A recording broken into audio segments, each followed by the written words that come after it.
Asher, ano nga ba itong partikular na pahayag ni Attorney Tonggol na pinuna naman ni Senator Hontiveros?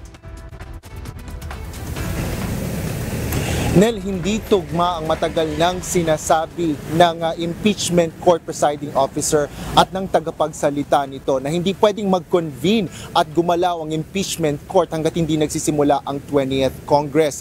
Ito ang pahayag ni Senador Risa Hontiveros na tumututol sa kamakailang sinabi ni Attorney Reggie Tonggol, ang tagapagsalita nga ng impeachment court sa huling press briefing nito noong Miyerkules.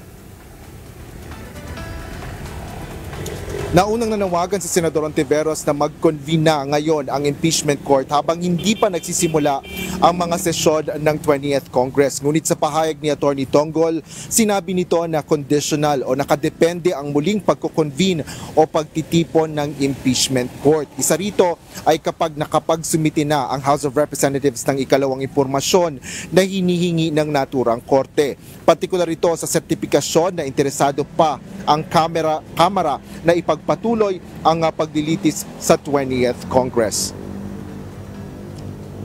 Ngunit ayon kay Hontiveros, dinidesisyonan na ng impeachment court, spokesperson at presiding officer sa kanilang sarili ang mga panuntunan ng naturang korte. Ani Senadora, si Attorney Tonggol ay may karapatang magsalita sa sarili nitong kapasidad, ngunit hindi anya nito sinasalamin ang boses ng Senado. Binigyan diin ni Hontiveros na ang mga kamakailang pahayag ni Tonggol ay representasyon lang ng posisyon ng presiding officer sa katauhan ni Senate President Francis Cheese Escudero.